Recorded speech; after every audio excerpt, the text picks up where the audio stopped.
We finished on Lamed Dalet Amud Aleph. We're up to Lamed Dalet Amud Aleph 34a, and we are by 34a, and we are by about 1, 2, 3, 4, 5, 6, 7, 8, 9, 10, 11, 12. We're 12 lines up in the bottom of 34a. The first one of the line is Makam Makim. We're up to Amar Rav Chisda. Okay, so we're still in the middle of the willow. We're in the middle of the Arinacha. We're talking about the willow, and we left off that pretty much we're talking about the funny type of willow with it was serrated and it was short, and we said that's Aser. Now we're up to Lamdal Amar Aleph Amar Rav Chisda. Hanimili Tras Ashtani Shemayu. There were three things that changed, or three things that went from, it was one name in the beginning of the Beis Hamikdash, at the time of the Beis Hamikdash, and then it changed this to another name during, after the Beis Hamikdash, and this halachically made things complicated. One was Chilfas Arvasa, that originally the Chilfas, which was Tzafzafa, which was the Arava that was invalid to be used, was changed, was Arava, and then we changed it. So the original name was Tzafzafa was invalid. Arava was valid. After the Beis Hamikdash change, it flipped names. Arvasa became the invalid one, and Tzafzafa became the valid one. Not that the actual item changed, just the naming of Arava became Tzafzafa, and Tzafzafa became Arava. So what's the halach difference? Well, lulav, obviously it's a lulav. So after the destruction of the Beis Hamikdash, one had to be extremely careful when they went out to buy aravas at aravas. One had to be extremely careful when they went to buy a dasim, because in the shuk, if someone would tell you, I'm selling hadassim, you're going to say, I don't want a hadas, I want a tzafzafa. That's what happened after the destruction of the second time. Now, also another change, shifura chatzotzros. So a shofar, and this is how we know it, at the time of the Beis Hamikdash as well, a shofar was the curved horn, and the chatzotzros was the trumpets that were straight. Now, after the Beis Hamikdash was destroyed, it's chatzirasa shepura. It changed. The shofar the shofar that we use, which is curved, became known as the chatzrotzos. The chatzrotzos became to be known as the shofars. My nafkamina. What's the halachic nafkamina? What's the halachic difference? And it's just the shofar shel Rosh Hashanah. The shofar Rosh Hashanah, you have to be careful when you're out buying the shofar for Rosh Hashanah, or when you're hearing it being blown. You have to make sure that they were using, after the destruction of the temple, you have to be careful that they were using chatzrotzos, and they weren't using a shofar, even though the shofar was the real one. But since after the destruction of the second table, the names changed. Now, Beturta Besura, what happened was that big became small, Besurta Betura, then small became big, the name swapped. The measurements that they used to weigh when it came to business deals was swapped. And one has to be very careful that they were using the right stones when it came to the scales. Amar Abaya, and Abaya says, Afani Omer Bikisi in Hulila, that when it came to the stomach of the animal, that the animals that we shecht for the most part have 4 stomachs, right? The cow has 4 stomachs. Now, the second stomach is called the Bikisi, and this third one was Hulila, and they switched. The names of the stomach was switched after the destruction, meaning the colloquial name, the regular name that we use on the street, was switched for whatever the reason was between the second stomach and the third stomach, Hulala Bekisa. And the third stomach became known as the second stomach. Now, halachically, who cares? Now, if you remember from Kollel, the base of crisis was extremely thick. And the halacha was that a needle that was inserted, usually a needle that penetrates the stomach of one of the stomachs, is going to render the cow treif and invalid to be eaten. However, since the base case has such a thick stomach, a needle that went through, if it didn't penetrate the entirety of the stomach, it would still remain kosher. Now, so Amar Rabbi Yosef, no. So therefore, that was the difference. So when they were analyzing these 3-4 stomachs and they found the needle, you have to make sure that you know which one we're talking about and not getting mixed up between the second and the third, because there was a swap of names. Amar Rabbi Yosef, Barsif Babel. It was an additional change that happened after destruction. Babel became known as Borsif, the place of Babylonia. Babylonia became known as Borsif, and Borsif became known as Babel. Now we're on top of Lamed Aleph Amud Beis. We're on the top of 34b, the Ma'anaf Kamina, the Giti Nashim. So what makes a difference if Babel became known as the place of Borsif and Borsif became known as a place as Babel? So as Rashi explains, that the halacha is that when someone brings a get, a bill of divorce, and I'm being a messenger to bring a bill of divorce. Now, if I come from outside Eretz Yisrael and I deliver it to a woman inside Eretz Yisrael, you have to say b'fani nechtav.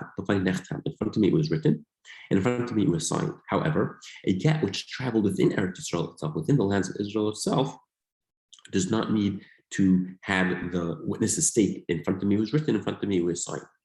Now, because in Eretz Yisrael they were well versed and well learned, and we didn't suspect any issue. Now, the same halacha applied to Babel. If a get came from Babel, traveled to Eretz Yisrael, the agents did not have to say, in front of me it was written, in front of me it was signed. But Borsif, which is a different place outside Babel, it was. So you have to be very careful. After the destruction of the second temple, you have to be extremely careful not to mix up the two. And you have to make sure that if someone said I came from Borsif, which really was Babel, they didn't have to say b'fani nechtam. But if someone came from Babel, he said, I'm here with the get on behalf of a husband who lives in Babel, then they do have to say b'fani nechtam, because Babel really meant to say Borsif, even though in the times of the temple, Babel was actually Babel. And that ends the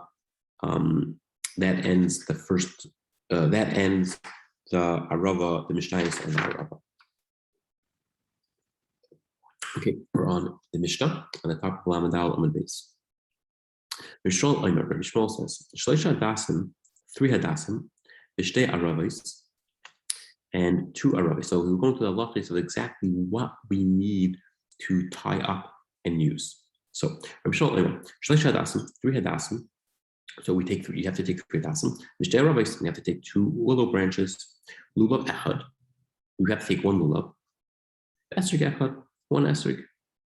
Afilu shnayim ketumim. Now, when it comes to the 3 myrtle branches, so the Tanakhama is throwing in shnayim ketumim echad ein katam. Even if 2 are broken, the tip was broken off, because we learned originally in the Mishnah, one cannot have a broken tip. However, over here we're saying that if the 2 of the 3 hadasim, 2 of the 3 myrtle branches, the top is broken off, then it's okay, as long as one of them are still complete. If Tarfin says that even if 3 are the top is, even if 3 at the top are broken off, it's going to be okay, because Rashi explains that according to Rav Tarfin, that myrtle branch, the hadas, does not need to be fulfill the obligation of hadar, of beauty, and therefore, even if they're not so beautiful and to the point where the top is broken off, then we say that it's fine, and it's going to be permitted. So the first time, so at first we're saying that the according to the Tanakhama, first we say that 2 could be broken off, but 1 has to be complete. But according to Rav Tarfon, all 3 could be broken off. Rabbi Kiva holds, until now, everyone was agreeing that we need 2 hadasim and 3 hadasim and 1 arava and 2 aravas. Now the machlekes was, when it comes to hadas, how broken could a tip be? Now, Rabbi Kiva has another opinion entirely. Just like the lulav is 1. And the esrog is 1. Same halacha is going to be with the hadas and the arava. So according to Rabbi Kiva, we took 1 lulav, 1 esrog, 1 hadas, and 1 arava. According to everyone else, according to Rabbi Shmuel, who is the Tanakhama, we take 3 hadasim, 2 aravas, 1 esrog, and 1 lulav. And then we have machlekes in there. if the tips of the hadass are broken or not. According to Rabbi Shmuel, it could be 2 tips broken, and the third remains, it has to be entirely intact. According to Rabbi Tarfon, all 3 could be broken. Okay, we're up to the Gemara on Lamed Dalet on base. Tanya Rabbi Shmuel. So we had Rabbi Shmuel in the Mishnah. Now we have a brisa with Rabbi Shmuel. Pre-Eitz Hadar Achas. Now this is Rabbi Shmuel proving that esrog is 1, and a lulav is 1, and a das is 3, and a rav is 2. So pre-Eitz Hadar Achas, it says pre-Eitz Hadar, all in the singular form. So we assume that this beautiful fruit that we are to take, which we know as the esrog, is going to be 1. Kapis tamarim. Then we have branches of the palm tree. Again, even though kapis is plural, it's missing above. So therefore, achas, echad, that's also going to be 1. Anaf, eitz avos shleisha. Now, when it says anaf eitz avos, that's already going into the plural. Now also, it says anaf eitz avos. So that's already anaf and eitz are plural, because anaf is a branch, each is a tree. So to say one or the other, one say we need a product of a type of a bush. But from the fact it says anaf and eitz, that's 2. Avos is plural, so that's 3. That's an additional one. Shleisha, arvi nachal shtayim, and arvi nachal also plural. So therefore, we know that it's a minimum of 2. Now, afilu shnayim ketumim, echad she'ene ketumim. Now, with Rabbi Shmuel was saying that even if 2 are broken, and when we're talking about the das, that the tip is broken, 2 of them could be broken as long as 1 remains intact. So that was Rabbi Shmuel. According to Tarfon, we take 3. He agrees to Rabbi Shmuel, we have to take 3, but 2 of them could be broken. Now, Rabbi Kiva Omer, Shem Shululav Echad, the esrog echad, just like we say that the lulav is 1 and the esrog is 1, kachadas achad, echad v'rava achas. Also the myrtle branch, it could be 1 and the rava could be 1. So that's Rabbi Kiva again. We had Rabbi Kiva just reiterating the Mishnah again. This price is basically a copy of the Mishnah. Now, Amalei Rabbi Lazar, however, there's an additional part to the Mishnah, to the price that the Mishnah didn't have. Rabbi Lazar. So Rabbi Lazar said, Yochel esrog imahen ba'aguda achas amrit. Now, Rabbi Boruch said, Rabbi Boruch told him, I might think that an esrog also has to be together. So we have the lulav, the hadas, and the rav in one bundle. I might think you have to put the esrog is supposed to be held together in the same hand as the bundle. So yochli esrog iman ba'aguda achas amrit lechinemar pri-Eitz Hadar v'kapis tamarim. Now, therefore, we're saying that when we said when Rabbi Lazar was saying that Rabbi Lazar is saying that that he's telling that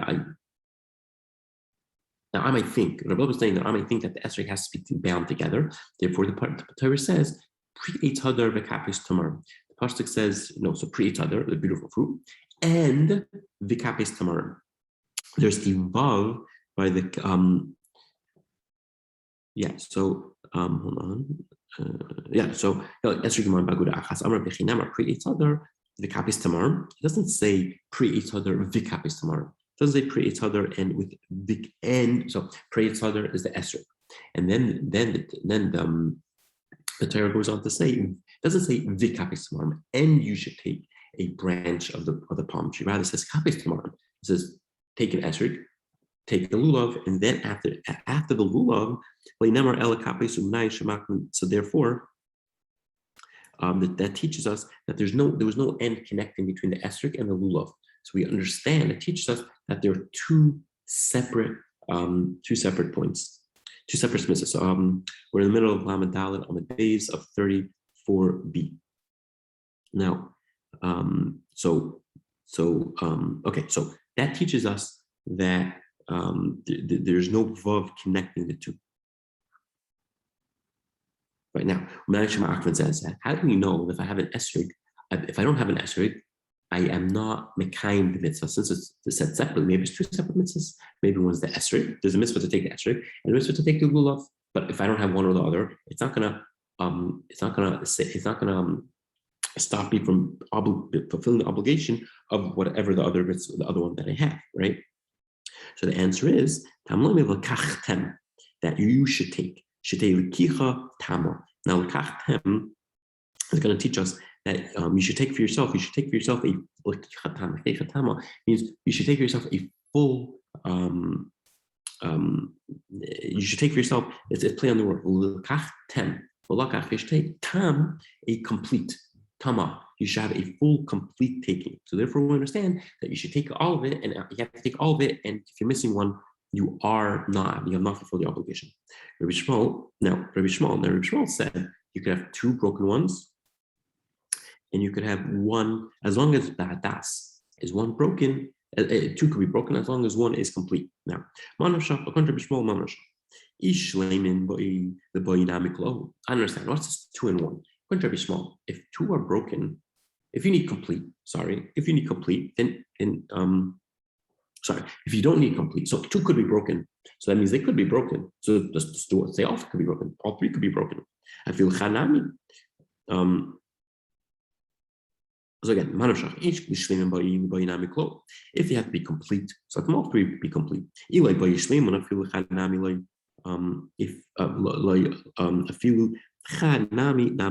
so then even if they don't have to be complete, so why is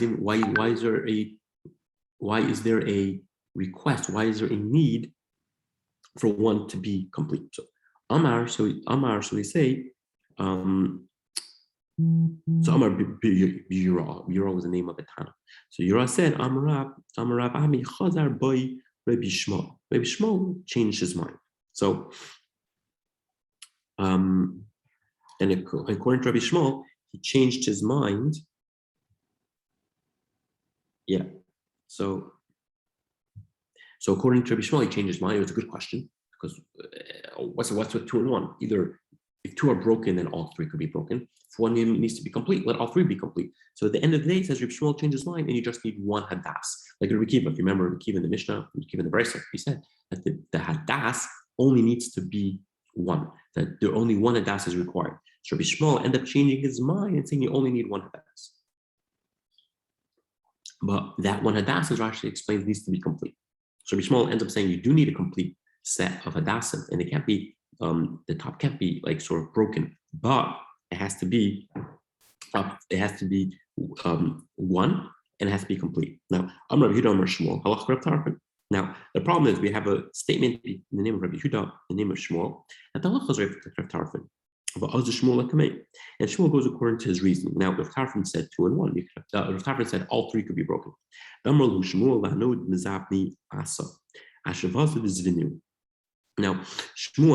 said halach is like Reb Tarfon, and elsewhere we find Shmuel. This is how he paskin lahalacha, because he was trying to bring a proof from a story that the ones that sold, the merchants that actually went and sold the hadassim, he told them as follows. He told them, Asa ashvu v'zavinu. You should sell it at a proper price. You should sell it at a fair price. Don't sort of like up. Don't up it too much. Now, if you end up going and you take advantage of, and you go, if you go ahead and you take advantage of those selling hadassim, and you end up selling it higher than the going price, then that means I will go out and I will tell the world that the halacha is like that. The halacha is like the tarfon, meaning I'm going to tell everyone, you know what? You don't need the perfect hadas. You don't even have a hadas that has a broken top tip. Now, he was threatening them, meaning saying, if you go ahead and you sell more than the market price, then I'm going to tell everyone they don't have to buy the perfect one. So all the sellers got nervous, and they said, well, if we end up selling it higher, if we up the price higher than it should be, then everyone's going to come to us and buy the ones with the broken tip, and those are much cheaper than the full ones. So we see from here, he held like Rav Tarfon. Since he threatened that he would end up telling everyone, since he threatened that he's going to teach to the masses that one could use 3 hadassim which are broken, that kept the merchants in line, that they did not up the price of the hadas. Now, my time up. Why is it that he threatened like Rav Tarfon? If he just did it to scare them, he could have scared them even more. He could have told them, I am going to tell everyone you need one. So it must be, meaning, so why did Shmuel use Reb Tarfon as a tactic to scare them? So if we assume because he was trying to give them the most extreme example, and he was trying to threaten them in the most extreme way that they would lose most of their money, the most plausible way for them to lose money, he could have even said a larger threat. He could have just said, I'm going to tell the world that, like Rabbi Akiva, that you need one. And then they're going to lose 2/3 of their business. So the fact that he kept it, that he's threatened, that he'll tell everyone that you can have two broken ones. You can have all three broken. So that must be that he was trying to keep. He wasn't going to threaten them with a lie. So he threatened them with a real threat. That's what he held. He held, or like Rav Tarfon, at least b'diavad, one could go ahead and have three broken hadassim. Now, and that we say. So that we say tlasa ketumi shchichi. So this is not a proof. That the truth is that Rav Tarfon's halacha, which three could be broken, is more of a threat than the Rabbi Akiva who said you can have one, but the one has to be complete. Because tlasa ketumi shchichi, it's more easier to find three broken ones, meaning it costs less money, and had v'lo katam v'lo shchiach, than finding one complete one. So when he would tell the merchants, you have to sell the hadassim at the right price, and if not, I will end up causing you to I'll threaten you, and you'll end up losing a large part of your business. The biggest threat he could have told them was that you're going to be selling to the masses three broken hadassim, and no one's going to want a complete one.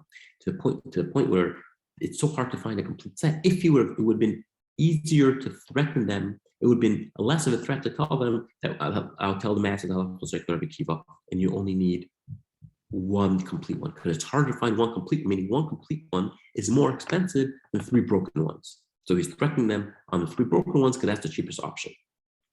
Okay, does everyone understand what I meant by that? Is there any silence? The answer's here. Okay, we're up to the Mishnah. We're up to the Mishnah Lamdal on the base.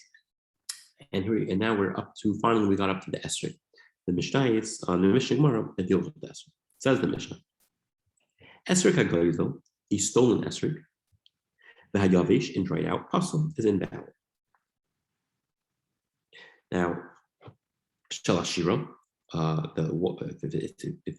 if it's from a esrog tree that was planted for Avodah Zarah, v'shel erni dachas, or it's from within the city, or it's from a tree that was in the city, and the majority of the city is sort of a desire, therefore the entire city has to be wiped out. Shel arla, if it's arla, which is the first 3 years of a fruit, is forbidden to eat. Pasul. So all these cases are invalid. And Rashi explains, we'll see in the Gemara. Okay. Shel truma tamea pasul. Now, truma, which is the produce set aside to give to the kohen, if it's tamei, if it's impure, then we're going to say a truma, which is impure, is invalid.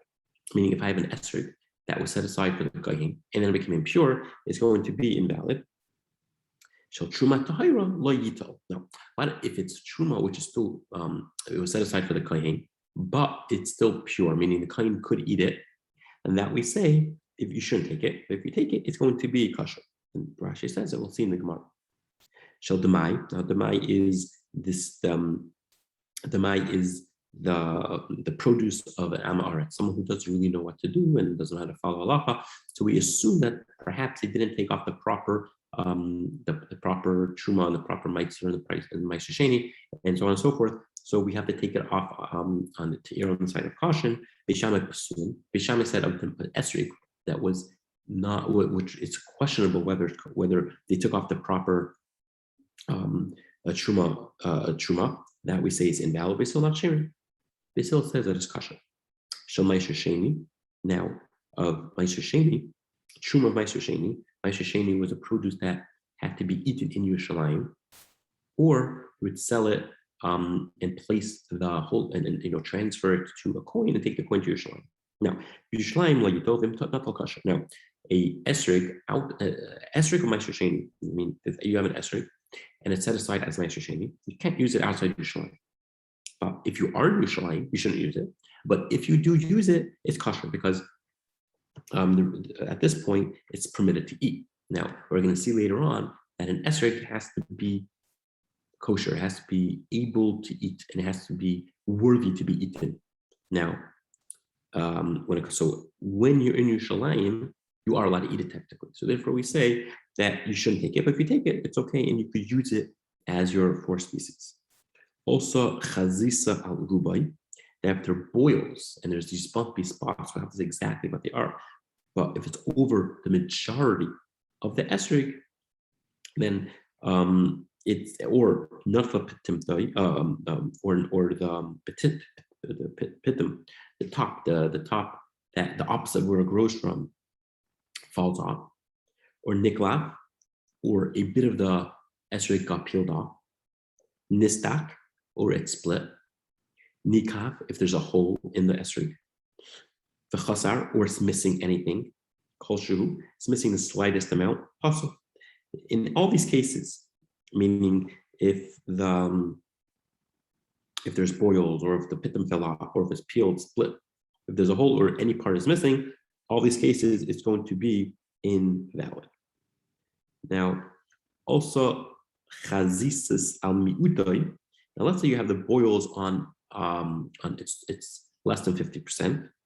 Not al uktzai, where the tail fell off, meaning this is the bottom of the esrog where it goes from. Nikav, if there was a hole, meaning there are ways to make a hole in the esrog and there's nothing missing. For example, if you take a needle and you make a hole in the esrog and you pull it out, technically there's really nothing missing from the esrog. So, meaning when you push it in, it could be the needle is not really it's not pushing anything down, just making a hole. When you pull it out, there's actually no part of the esrog that's now missing, then it's going to be kosher. It's still valid. Now, esrog akushi puzzle, a kushite esrog is puzzle. It's invalid. Rashi explains that it was a very dark esrog, and that was invalid. The hayara kakarti, if it's green like a leek, Rameir says that it's kosher. Rita says green like a leek is invalid. Shir esrog hakatan. Now we saw this previously.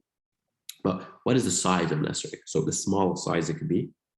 It could be as small as a walnut. Yehuda says that it could be as small as an egg. How tall? How big could it be? How large? Now the way test Rabbi Yehuda holds that you have to measure it. But you take two, you put it into your hand, and up to the point where you could hold two at once. That is the size of the largest esrog. Rabbi Yehuda, even if you only can hold it with two hands, according to Rabbi Yossi, it is still kosher. Okay, so that is we just went through the Gemara, the Mishnayos of the esrog. Now we are going to go into the Gemara, the Gemara on Lamed Hey Amud Al. So we're on the top of 35a. Says the Gemara. Tanaraban. Now, pre-Eitz Hadar. Now we're going to go through an idea of how do you know what if it's an esrog? There's much food out there, and so how did the Gemara, how did Chazal establish that pre-Eitz Hadar that the beautiful fruit is that actually is a citron, which is the esrog. Tanaraban. The Torah. So the Brisa, we have a Brisa saying as follows: pre-Eitz Hadar, the Torah says that it has to be a fruit of a beautiful tree. Now, each shetam itzav upiriv shava haba. We're talking about the tree that the taste of its bark and its fruit is equal. Hamomer is the esrog. This is the esrog. So we establish the fact that it's esrog because it's pre-Eitz Hadar that we're putting together the eitz and the pre to understanding that the bark of the tree is like the fruit in taste. So the aim of perhaps poplin. Now I guess Chazal went around tasting all bark and all fruit, and it came out that peppercorn tastes the bark, the tree, the wood tastes like the actual fruit, the peppercorn. Now, in the Tanya, like we learned, so Rameir says, it says it says, where is this? It says in Vayikra that when you come to the land, and you plant all different types of trees. Now, what does it mean? Because the pasuk says over here, the Gemara left off the last word. The pasuk exactly is when you come to the Folio, when you come to the land, when it happens as called eitz ma'achel, and you plant all different types of tree of food. Now, on that we ask, don't we know that if you're planting a tree, and the Gemara and the Torah and that pasuk is talking about eating and arla, so we know it's going to be for food. What do we accomplish? What does the Torah teach when it says food that you a tree that you eat? Each time it's a period of shavah. We're talking about a tree that the taste and the wood is equal, meaning the taste of the fruit and the taste of the tree is going to be equal. Now, what is that? This is peppercorn. So we have a brisa telling us that peppercorn has the taste of the tree is the same as the taste of the actual fruit. Now, the point is that this whole pasuk was teaching us, it was specifically trying to tell us that when you go to Eretz Yisrael and you plant a tree, there's going to be arla. Now we know this, so we learned arla, but the additional thing we learned from it is that a tree, where there's a special tree out there that the bark tastes like the fruit. And for some reason, I would think that does not include an arla. The Torah is teaching us, the pasuk is telling us, is additionally teaching us not only arla, it's also teaching us arla on the peppercorn. Now, I might think, arla, now we learn from there, number one, that it's obligated arla. And the reason why, by the way, the reason why I wouldn't think that it's chayv arla, because the peppercorn is a very low bush. I might not think that it falls in the category of a tree. From here we learn that the peppercorn is included in the tree because the Torah had to add extra word Michael. That teaches us the food. Michael means food. So it's teaching us that the eitz is Michael. The eitz tastes like the food itself. So we learn that the peppercorn is a problem of arla.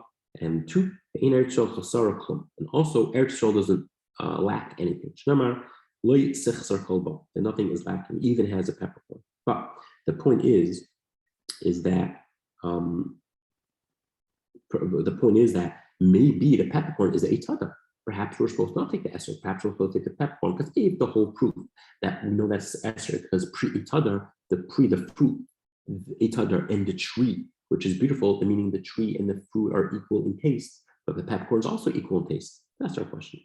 So the answer is Hasa Mishum Dulayapsha. Now Hasam, so over there, Mishum Dulayapsha. Over there, but Hasam, over there we're saying that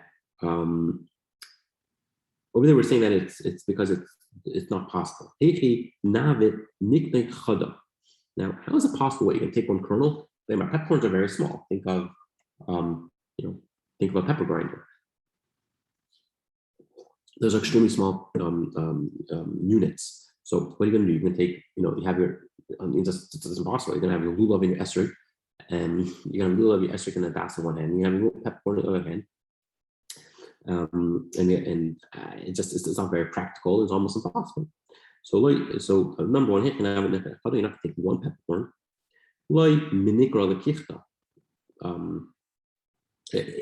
going to know that you took anything. It's going to lack the Torah says you're supposed to take something. It's going to lack the ability to take. Just don't take a peppercorn. It's almost no one's going to see it.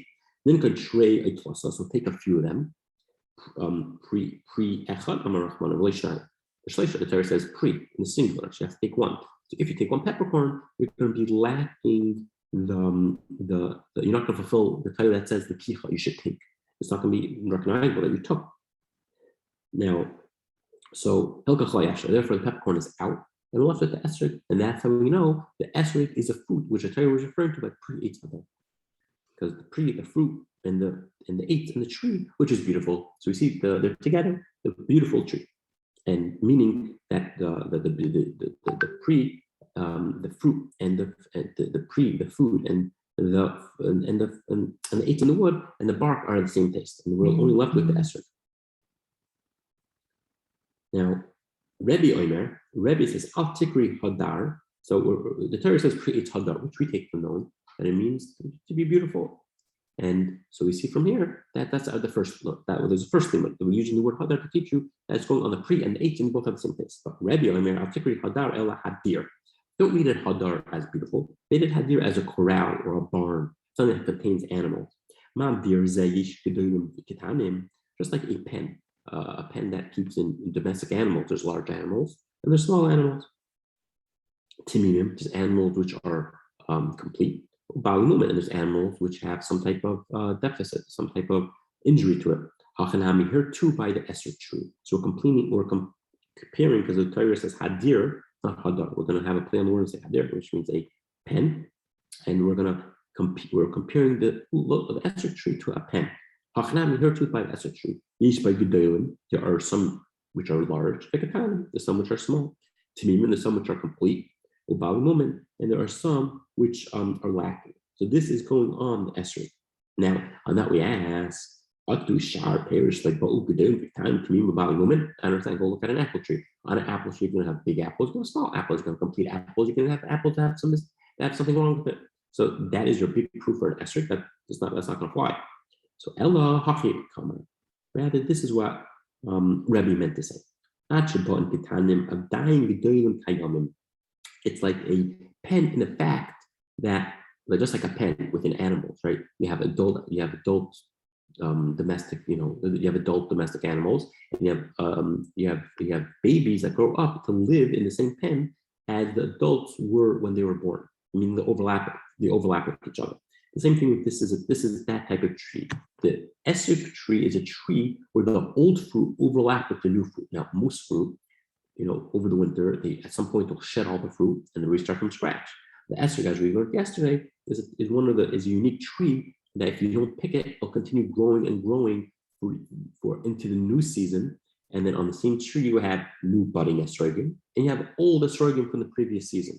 Just like a corral, just like a pen, has older animals living in the same pen as young animals. And every season, every year, all animals in the corral don't die, and restart from scratch. So the Esrog is a unique tree, and that's how we know that the Esrog is only the only unique such tree, and therefore that's why we're learning that it's an Esrog. Now, Ravo says, hadar ela hadar. Don't say another proof, that is another way to learn that it's an Esrog. Learn that it dwells. Just like we just said. Something that lives and dwells in the tree from year to year and doesn't fall off unless it's picked. Ben Azai said, hadar ela idor. Read as beauty. That in Greek it's called water, it's called idor. Idor is called water. Hadar is idor, idor is water. This is the fruit that requires a lot of water to survive. The Esrog tree, in order for it to grow and grow properly, it requires a lot of water, and therefore hadar is idur, and idur is water in Greek. We're just going to finish off the next one. The Mishnah says Shel Shira v'Shel Erin Dachas Pasol. We said of the Shira tree, the tree which is planted for Avodah Zarah, and its city, which is the majority was serving Avodah Zarah, is going to be invalid in my time. That's the reason. Since these type of trees are supposed to be burnt, we consider it as if it's nothing. We consider that it's crushed. Since halachically it's supposed to be destroyed, we view as you're holding a total, you're holding a esrog that is crushed. If it's crushed, it doesn't have the right height, it doesn't have the right beauty, and therefore it is invalid. And we're going to end there and pick up with tomorrow. All right, everyone. Have a great day. Any questions? No. All right. Take care. Tomorrow in person again, or yes. Online? Yeah. All right. Okay. Bye.